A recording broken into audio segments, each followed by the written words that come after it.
You're listening to episode 38 of the Journey to Launch podcast, how to optimize your taxes and make the system work for you. T-minus 10 seconds. Welcome to the Journey to Launch podcast with your host, Jamila Souffrant. As a money expert who walks her talk, she helps brave journeyers like you get out of debt, save, invest, and build real wealth.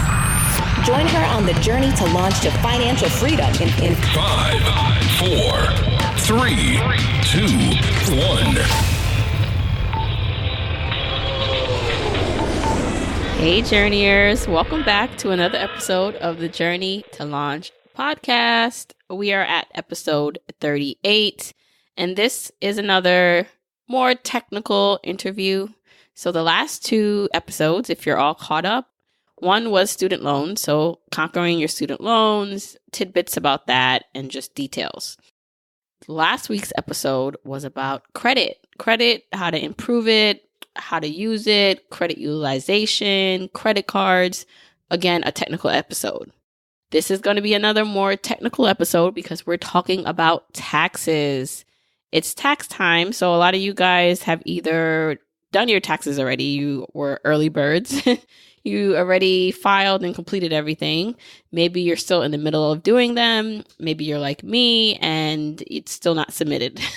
But regardless, it's tax time. So it's really important, I think, to talk about taxes because this is a real important factor on your financial journey. Are you optimized with your taxes? Do you understand your taxes?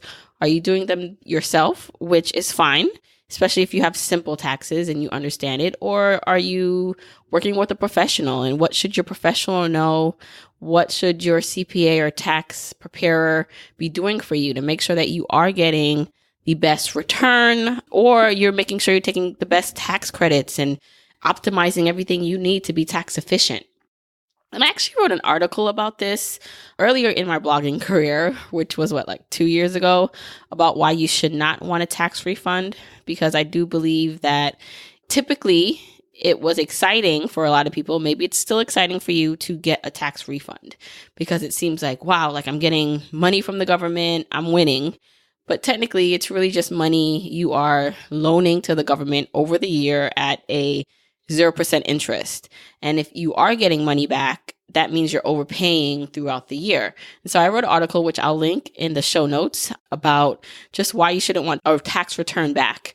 And if you can figure out the right amount of withholdings and your exemptions, you can really get to that sweet spot where you either owe nothing, so you owe the government nothing and the government owes you nothing. So I believe, and most tax professionals, if they really want you to optimize your finances, will tell you the goal is to get to zero.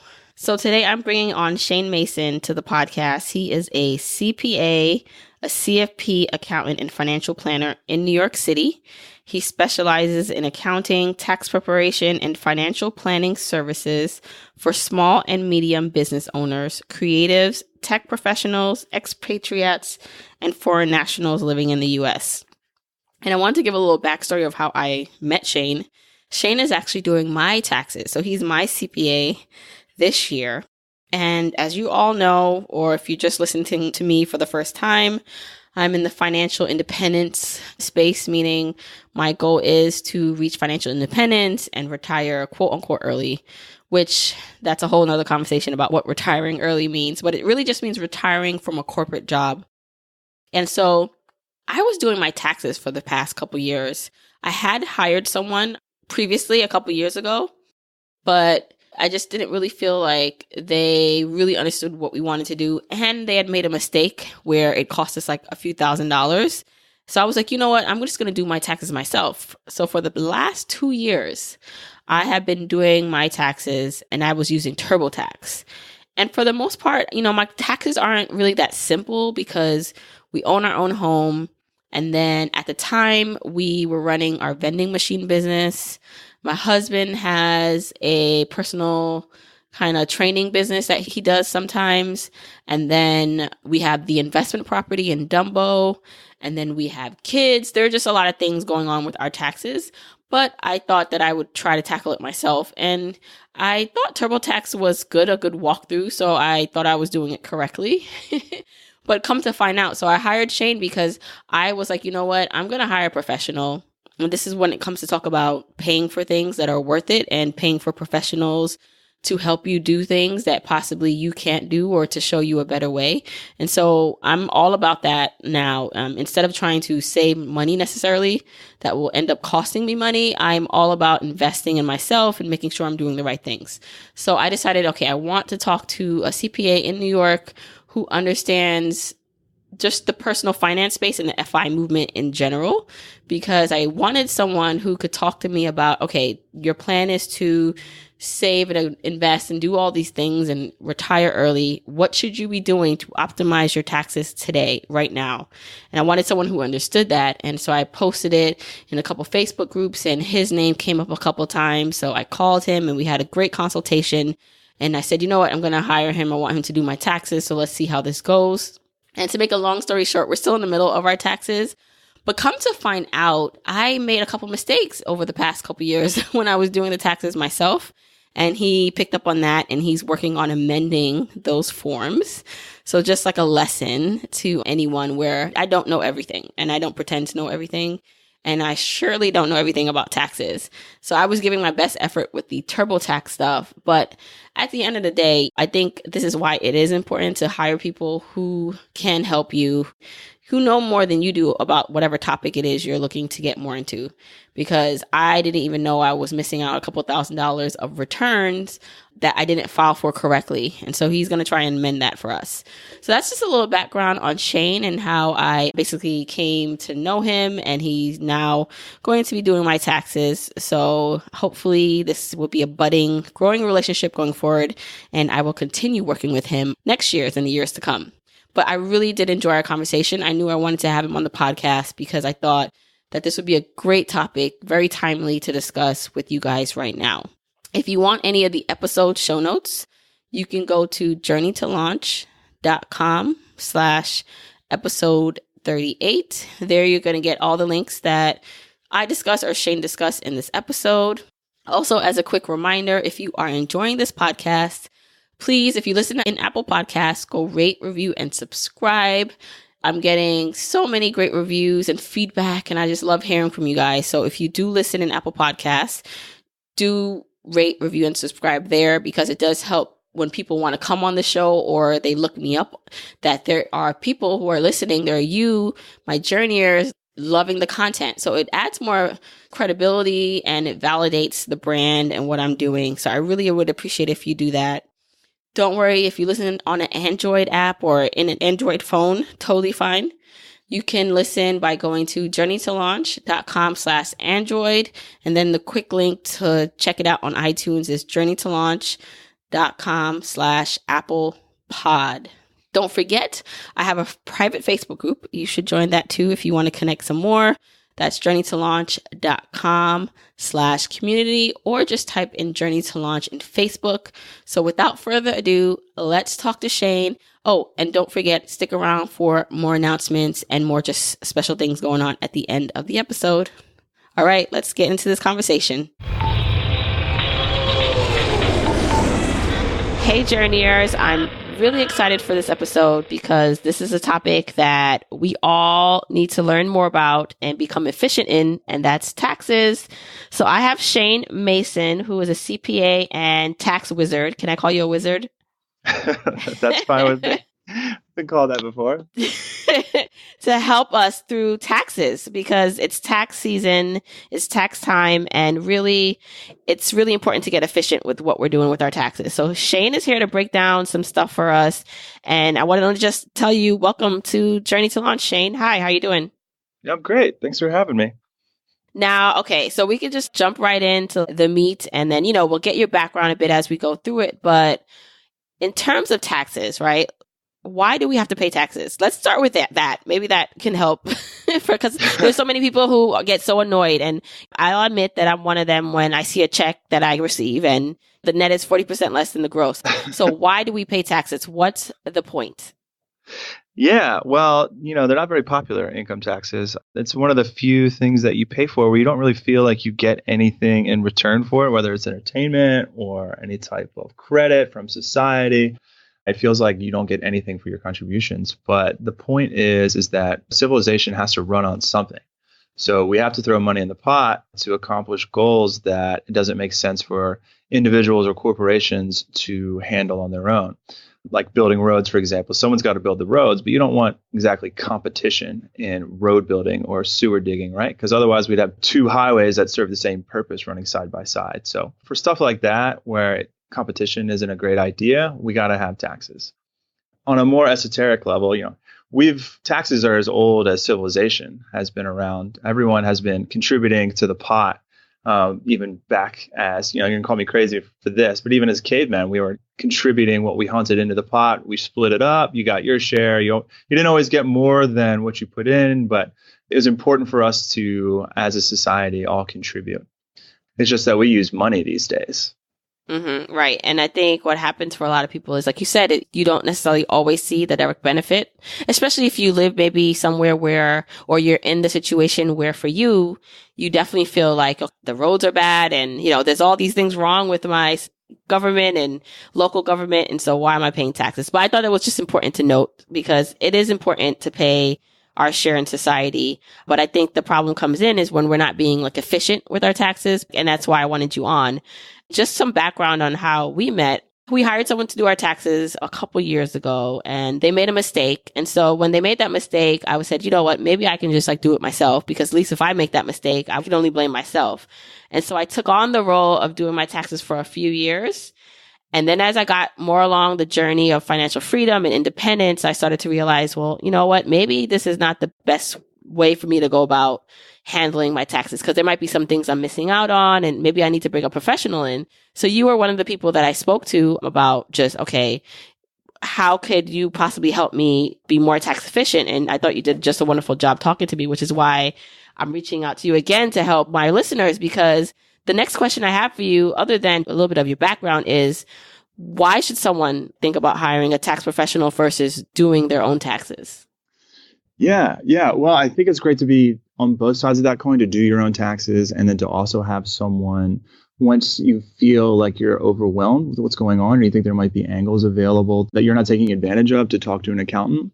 And I have no problems telling people that, look, your taxes are too easy to pay someone to do it unless you're just not a DIYer. And, with taxes, it's a big expense that people incur. It's one of the biggest expenses that you will incur over your lifetime. So having an ally on your side to help explain it and assist you with it, I think is a really great idea. I talk to people that make hundreds of thousands of dollars in business income that don't hire an accountant because they're worried about spending $500 to $1,000 when I know that I'm going to pay for myself 5 or 6 times over. I know that that's not the usual case, but an ally on your side can be really useful. And if that person can communicate to you what they're doing, and they should, with all of my clients, we have a summary meeting. Once I've prepared the return, we review it together and I explain what's actually happened. Most clients, when they come to me, didn't used to get that description and explanation, and they find it illuminating and really helpful. And if you realize that you can do it on your own, then go for it. An accountant should be honest with you about whether or not it requires their assistance or expertise to handle that type of thing or your situation. So that is something great to keep in mind. But at the end of the day, if you're just not a DIYer, I think it's a wonderful idea to have someone that you connect with to help explain to you this weird tax world, really complicated tax world. Mm-hmm. Now, do you think certain income levels, it doesn't make sense? So if you're like a lower to mid range income level, do you think it should be based on income or really just the complications in your taxes? Oh, yeah. Well, with income comes complications, right? More money, more problems. It used to be much more important until this new tax law, specifically for people that are itemizing their deductions, to hire an accountant, because accountants are really useful to answer your question directly, there's a lot of deductions available to people, such as small business owners or freelancers or people that have rental properties, where they need to know how depreciation works and how to maybe accelerate depreciation or really pick out deductions. That's when an accountant can pay for themselves and then some. When you have things that you're spending money on that you didn't realize that you could deduct, like if you're a small business owner and you have a cell phone bill, it might not be 100% business, but a portion of that is related to business. So oftentimes when I onboard new clients that have been previously handling their own taxes, and I look at maybe their rental income, they had an Airbnb and they didn't realize that they could deduct the furniture that they had contributed to that Airbnb because they'd already bought it for themselves personally. They didn't realize that they've contributed that into a business atmosphere, and now it's deductible. So there's all kinds of little things that become available to people when they start a business or have rental income, or deductions become important, like high income folks that will be itemizing their deductions, which is now a different story with the new tax law that we'll talk about later. Yeah, I definitely want to get into the new tax law because a lot of it for me still is that I don't completely understand. So that's going to be helpful. Mm-hmm. Okay, so here's the big thing that at least I do know of that I've learned along the journey is that at one point I used to be excited about a refund. Mm-hmm. It's like, I'm going to get a refund. This is amazing. Then I can do what I want with it. And I've learned obviously through just education and my path that that's not necessarily good. I mean, it's best to try to receive zero. Like you don't want to owe, but you don't want to necessarily have to receive a big refund. Can you talk about why and how that works? Yeah, early on when people are just starting out their careers, they're usually really pumped for that refund, right? Because it's a surprise boost that they get that they weren't expecting, which psychologically is really enabling. But when you become savvier with your tax planning, you realize that, yeah, a big refund isn't a great idea. Why? I tell people that the IRS offers the worst savings account in the world, and it's called a refund because they don't pay interest on that money. Whereas if you had it throughout the year, you could have invested it. It could be in a high interest savings account. That money could be earning you money. And that's called the time value of money, because money in your pocket is worth more to you than money that you'll be receiving in the future. Right. So that's another good reason to hire an accountant, especially for high income individuals. If your refunds are quite large, $5,000, $10,000, because your withholding is so high, you can hire an accountant to help you reduce that refund, put that money in your pocket, and then put it into a vehicle for earning money on itself. And as you know, and I'm sure a lot of your listeners know, compound interest, the more dollars you have in your pocket, the more fuel you have in your compound interest vehicle to generate wealth in the future. Now, so say someone is listening and they're like, okay, they kind of missed about this tax season already because they're filing their taxes. What can they do for the start of this year to make sure, or at the start of the new tax season, that they're accounting correctly for their withholdings? The IRS actually has a lot of tools for people like that. IRS isn't really a popular institution for a lot of reasons. So I don't feel like their website gets a ton of traffic from your everyday consumer, but they actually have a withholding calculator that's free that you can go in. The interface is a little bit archaic and difficult to use, but if you've got a decent grasp on how withholding and allowances, you don't even need that. There's a lot of descriptions on the website. It's very helpful, but you can give them the information about your income, your current allowances. You'll need your latest pay stub in front of you. And if you have multiple jobs and some freelance income, it even accommodates for that. You'll have to be a little bit more savvy with your tax know-how. But there's an IRS withholding calculator. If you just Google IRS withholding calculator, it's an online calculator. It's totally free, and it'll tell you how much or what to input on your W-4. People should be updating their W-4s regularly, especially if they're getting big refunds or they owe money when they file their tax returns. One of the easiest ways to prevent that from happening is to update their W-4 with their employer, which will adjust the withholding that happens on their biweekly paycheck or monthly paycheck whenever they get paid. But a lot of people don't realize that they're in charge of their withholding through their day job. And you can turn in a new W-4 and adjust your withholding whenever you want to. Right. So you just go to HR and you tell them, hey, I've been over withholding throughout the year. Can you reduce my allowances or increase my allowances so that less is coming out of my paycheck because I think I'm going to get a big refund? They'll take care of that for you. And like you said, if some of this is just foreign to you and that you just don't understand, you could take some time and some money to invest in maybe an accountant or somewhere to help you figure that out for yourself. Yeah, I don't want to say that 100 times on the show. You just hire an accountant. Yeah. But yeah, they a lot of accountants will help you at an hourly rate to avoid that. If you're getting refunds of $10,000 a year, you could have earned, I don't know how much interest or dividends and interest on it. Does that come out to the cost of an accountant? Is that a free tax prep solution for you? If it's the same cost, then, you're netted out to zero and someone else has handled the arduous tax preparation process. And there's a CPA at the bottom of the return rather than the term self-prepared. So I think there's some value in that. Right. Is there a difference if you get audited more if it's self-prepared versus a CPA at the bottom of your tax return? Not really. No. Okay. The determination of when you get audited is mostly determined on how big your income is, because the IRS is under strict budget constraints these days. This is the smallest the budget has ever been for the IRS. So they have to look at every return from a cost-benefit analysis standpoint. So they have to get the most from the resources that they're provided from audits. So typically the most they can get from people is the returns that are ripe for audit are ones that have high income, because they have deductions that they can easily disallow and thus reap more benefits from those audits. So that's the biggest determining factor in when audits happen. Other factors are like if people have Schedule Cs because they're freelancers, they know that those people are self-reporting their income. So when you self-report how much tax you want to pay, what's the inclination there? What's human nature there? Right. They're going to think you're not being honest or you're kind of game the system a bit. Yeah, you have the opportunity to. What are some common mistakes that people do make on their taxes that we can stop making today going forward? The most common one I see is not taking sufficient deductions on freelance returns or Airbnb or Schedule E, people that have rental properties, just because they don't know what's available to them.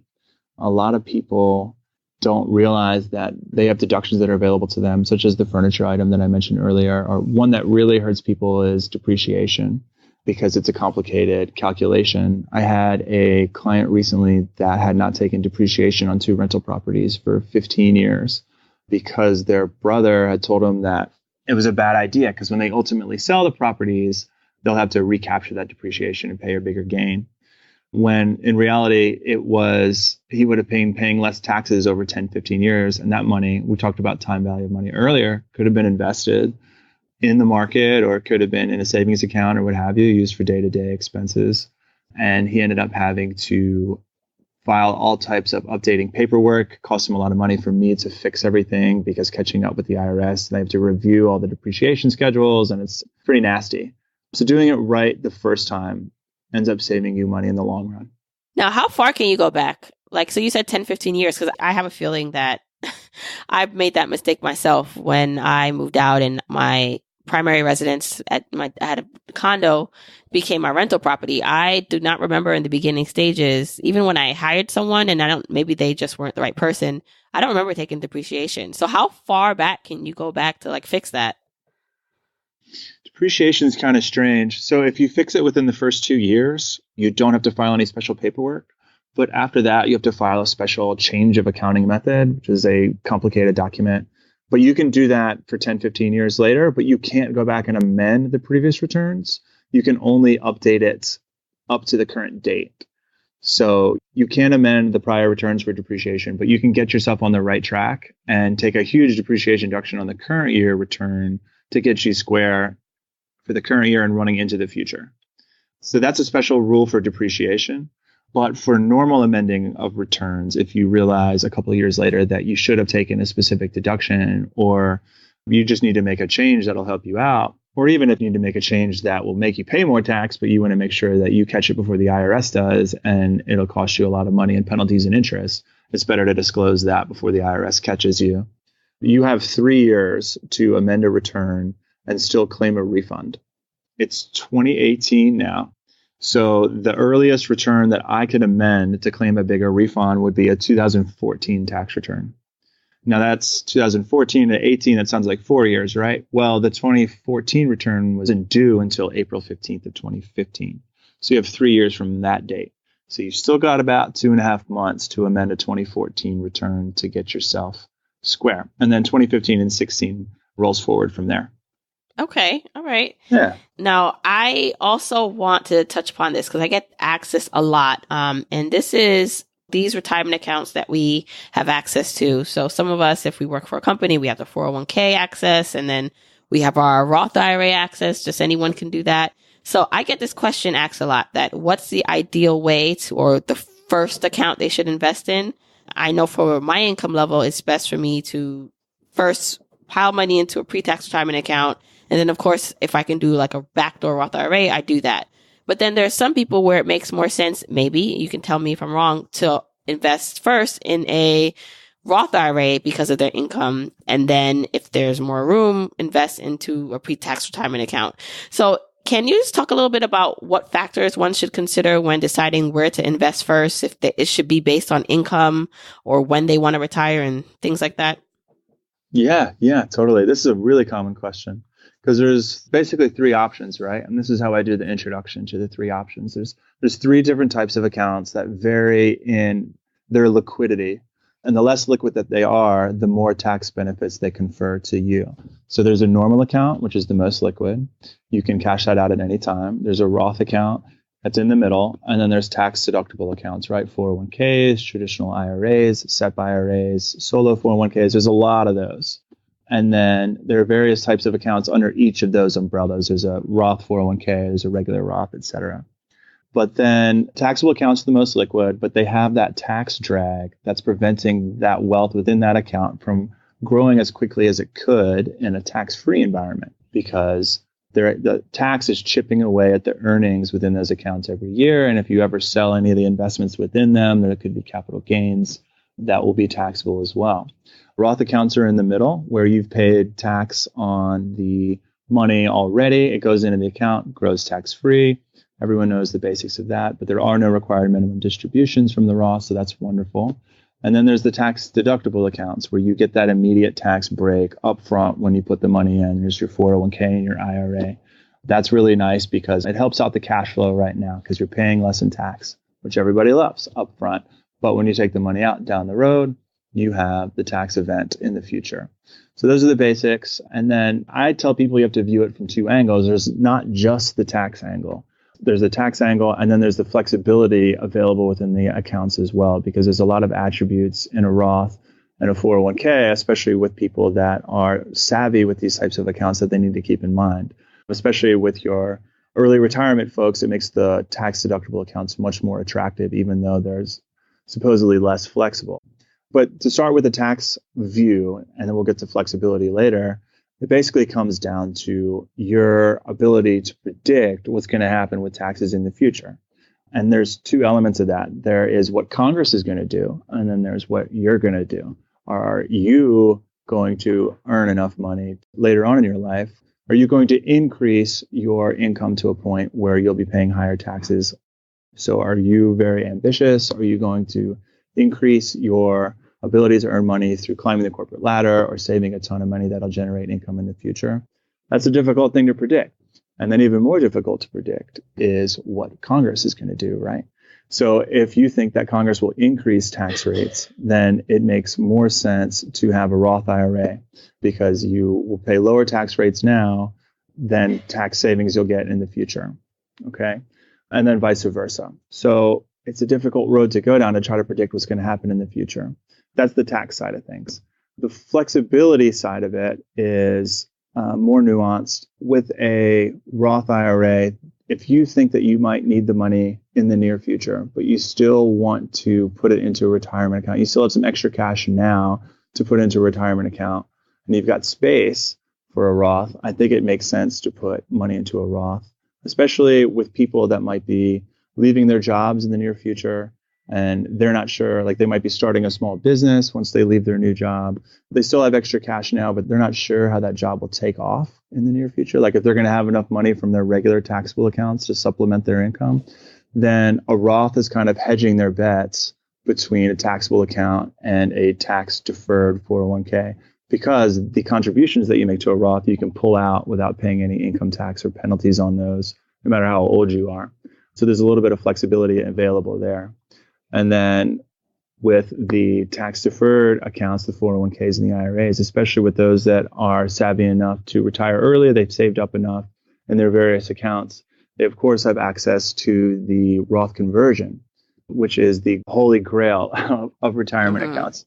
You got the deduction when you put the money in, and then you never pay tax when you take the money out because you were able to convert it into a Roth over the period of your life where you are in very low income tax brackets, including a 0% bracket. I want to note that. So I know in the early retirement space and people who want to reach financial independence, the reason why they like to just funnel as much money into the pre-tax accounts is because this is what they believe their high income earning years are. They're hustling just like me. Like I'm hustling, working hard, building my income, trying to make as much money as possible because let's say if I do in fact retire in 5-10 years, my income will be much lower because I'll be drawing down on my investments at that point. I won't be necessarily actively making hundreds and hundreds of thousands of dollars. So in that case, that's why a lot of the early retirement financial independence folks prefer to funnel as much money into the pre-tax retirement accounts. And then obviously the best thing is to max them all out. There's two other things that I want to talk about. How much lower can tax rates go right now? Like the bottom tax bracket right now is 10%. The next one is 12%. They have to be somewhere. And where we're at right now is one of the lowest tax brackets that we've ever had in America. So where can they go? How much lower can they go? And the other thing in the future, if they're going to be raised, it affects the Roth versus 401k calculation right now. But the other thing that we need to think about is state income taxes as well. In New York, for example, if you contribute to a 401k, you don't have to pay state income taxes on that money as well. New York City, there's 3% tax rate. New York State is 6%. So that's around 9-10% of tax savings up front. If you were to leave New York in retirement or whenever you withdraw that money, and you were to go to a state that's either a low bracket or a 0% bracket, like Texas, Florida, Washington, Nevada, et cetera, then you would get a guaranteed return of 9% on that money that you've contributed. Everybody loves a guaranteed return, especially of 9%, right? That makes sense, which is why then people do tend to, once they do retire, move out of the high tax states to the lower tax or no tax states. Yeah, well, I just bring that up because a lot of calculators that you'll see online that will do the calculations, they'll use your federal marginal tax rate instead of the federal plus state. So think where it would lean towards Roth, you might want to lean heavier towards 401k if you're living in a high state income tax state. So say someone is on the path and they want to start setting up a plan in which they want to retire early. In what way should they be investing differently? Because I know we are not going to get too deep into the conversion ladder, but you want to be able to access your funds. So let's just say, like for me, my husband and I, we were putting a lot of money into our pre-tax retirement accounts. And so at some point, if we want to access that before the standard age, we're going to need to access it and hopefully not pay a crazy amount of taxes. So is there something that people should start thinking about if they're more advanced journeyers, people who are further on the path looking to do this in a few years, like do differently? Should they be looking at where they contribute at a different angle? Like you said, it's maybe, you might answer this already. You said if you're looking like kind of leave your job, like a Roth IRA works really well because you get to access that money. So like, you start maybe bridging that gap that way because you're going to need some income, or you start maybe you have to forego the pre-tax and post-tax retirement stuff and do taxable because you still need money to live off of and you need to be able to access it sooner than later. Yeah. Well, it depends on your expenses, right? There's a certain amount of money that you can distribute from a 401k that will be taxed at 0% because of your standard deductions and your itemized deductions, and then any tax credits that you might have, or if you own property that generates losses, et cetera. So it's on a case-by-case basis, but generally people that are going to retire early, I see the tax-deferred 401k as a much better option because you get the immediate arbitrage because you have been able to earn enough money early on in your life, which is, we're talking about people that are retiring early, then they have spiked in their income, right? In their 20s and 30s and 40s. So you're probably in a very high tax bracket. So if you get to play that game where you are in a very high tax bracket and you've been able to save in a tax deferred account, and then you now have retired early so you can take distributions from those accounts at very low tax rates. And by distributions, I mean converting to a Roth and then take distributions. Or you can do a 72T distribution, which is basically annuitizing the distributions from those 401ks and IRAs over the next 10, 15 years, depending on how early you're retiring. So you get to play a lot of games with tax arbitrage where you're much more flexible and you have much more advantages tax-wise with 401ks and IRAs, tax-deferred accounts, than the tax-free or taxable accounts like Roths and normal taxable accounts. All right. Now, I want to talk about just the new tax changes and the tax code? Because obviously that's been the big thing and it's going to affect everyone. So can we just touch upon the high level like changes we all should be aware of and start thinking about and how it affects us? Yeah. This is a pretty big law. They say that it's the biggest tax reform since the 1980s. Tax reform means that it will be an overhaul to basically how everything is calculated. There's more tax tweaks for individuals. Corporations got more of an overhaul where they used to be on a progressive tax system where there's different marginal tax rates, where now there's just a 21% tax rate for them. And they have repealed the alternative minimum tax, which is a whole different tax calculation. Whereas with individuals, it's much more tax tweaks.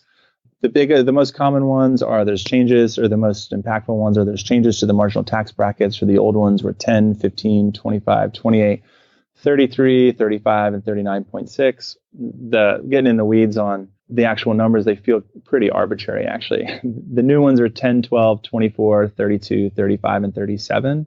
But at the end of the day, the way that the brackets work, how wide they are and how people are exposed to them, it's basically an overall small reduction in everyone's tax rates, which is great. People paying less taxes is wonderful. There's more money in their pockets. So some of the other big changes are related to families. There's a lot of minute changes, but the ones that are going to be most common are related to families. There is a removal of exemptions. There's no longer exemptions. They've expanded the standard deduction. So where previously you and your spouse would each get a $6,300 standard deduction, and then you get exemptions for each of you as well of $4,000, and then you get an exemption for each of your children. Now exemptions are totally gone, and the standard deduction has been expanded to kind of accommodate for that. But there is also new tax credits to help accommodate for the removal of the exemptions. And what I mean by accommodate for that is that if you and your wife or your spouse had many children, each one of those children exempted $4,000 of your income from taxation. So that's a big tax break. So if you get rid of the exemptions, you need something to accommodate for that. And how Congress has accommodated for that are these new tax credits, the qualifying child tax credits. So the old credit was $1,000 per child. That's under 17. The new tax credit is $2,000 per qualifying child, and that's under 18. So you get one more year that credit, and $1,400 of it is refundable per qualifying child. So if you have no tax bill, the IRS will refund $1,400 of that to you. So that is more valuable than a non-refundable tax credit because you can pay zero income tax and they will give you money for having kids. Woohoo. The other great thing about the new tax credits is that the old phase outs for them, which means that if you make too much money, you don't get access to them. The phase outs, they've been adjusted so that people with higher income now have access to these child tax credits. So the old threshold was $110,000 where they were phased out. It's now $400,000 for people that are married. So you get people between $110,000 and $400,000 of income that didn't get access to this tax break now do have access to it. So that's great for families. The one that is going to affect a lot of people as well, some other modifications that are going to affect a lot of people are the cap on itemized deductions. So this is one of the things that actually makes it easier for people to calculate their returns. I think this is going to kill some accounting jobs, which is wonderful. Less people out there that our accountants can now go do other more productive things with their lives. Is the cap on itemized deductions. So this was the deductions that if they exceeded your standard deduction, you could itemize them, you could lay them out, and they would give you a big tax break. Congress said this is an area of the law that is just creating unneeded complexity. So we're going to double the standard deduction so that it is harder for itemized deductions to exceed the standard deduction. So people will just choose standard and just move on with their lives and not have to itemize their real estate taxes or keep track of their real estate taxes, their mortgage interest, the state income taxes that they paid that were previously deductible. So that makes it easier for a lot of people to get a tax break without keeping track of all those expenses. But they still exist. It's just that it's harder for your itemized deductions to exceed your standard because there's limits on them now. There's now a $10,000 cap on the amount of state and local income taxes that you can deduct.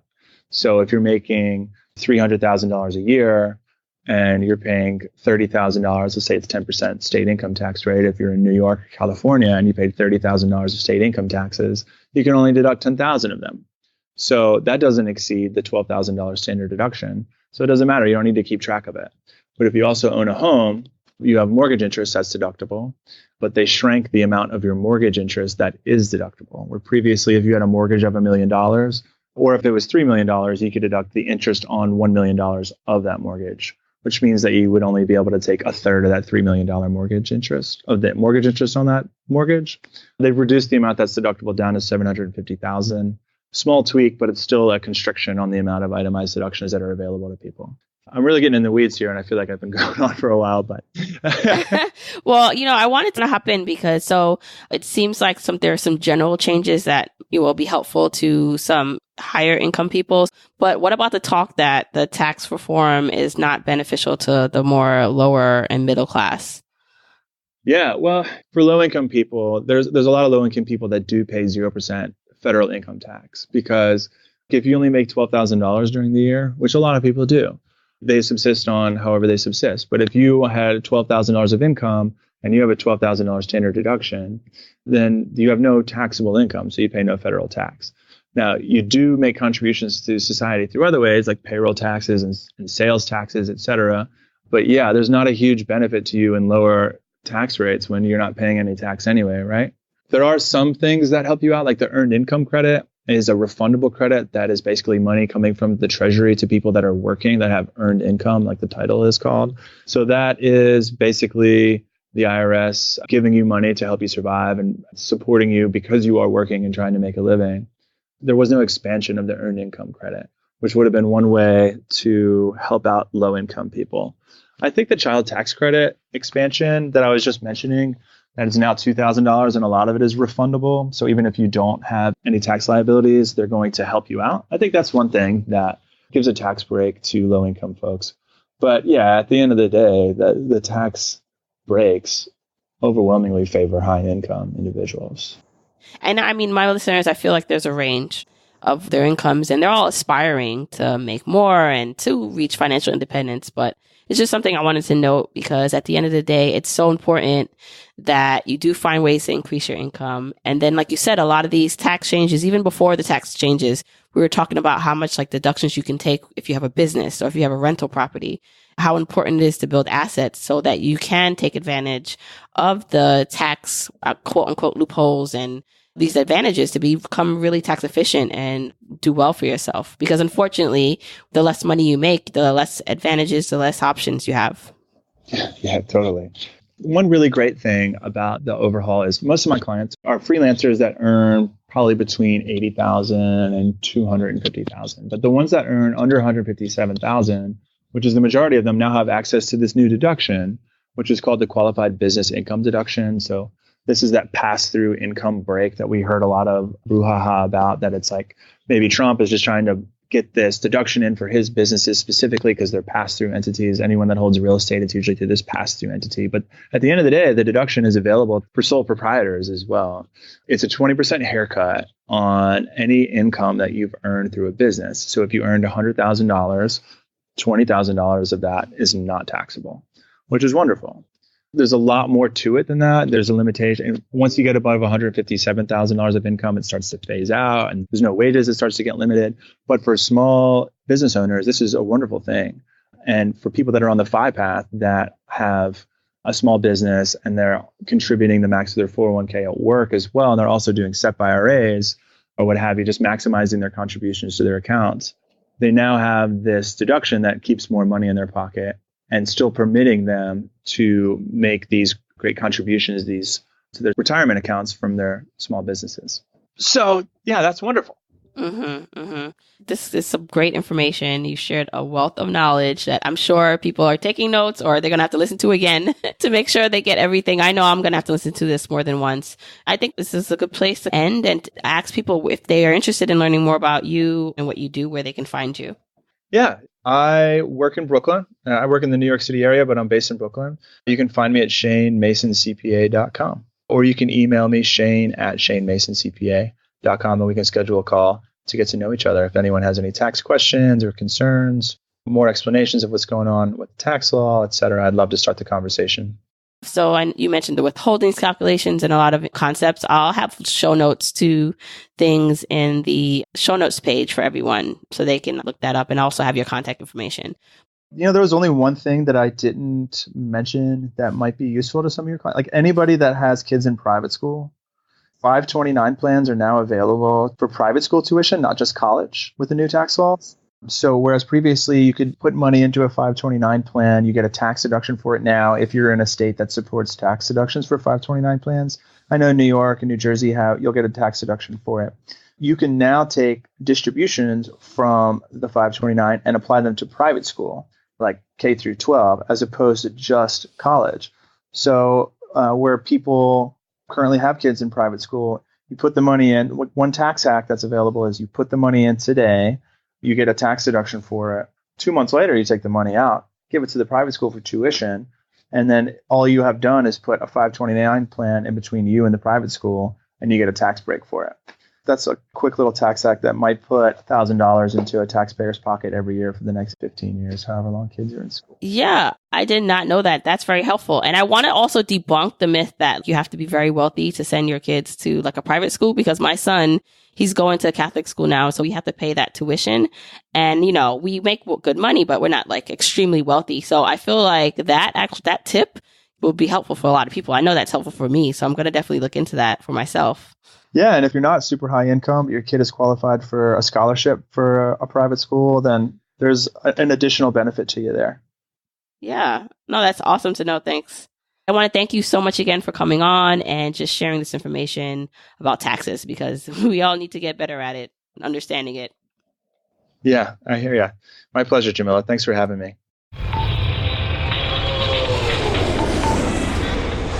Really hope you enjoyed that conversation with Shane. I know that I was going to have to listen to this one again, so you might want to listen again to this with a pen and paper.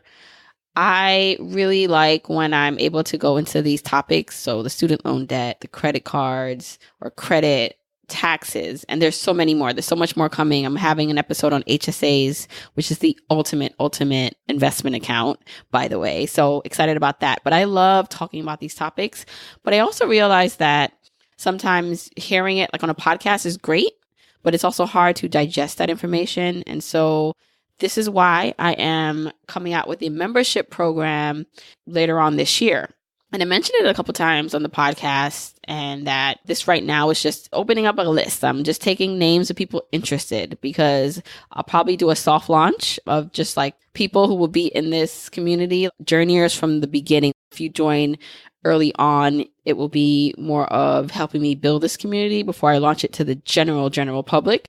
So this is a great opportunity if you want to learn more and get in early to get in, because I will be having expert guest on diving deeper into topics where you'd be able to have workbooks and worksheets and kind of jot things down and learn through master classes.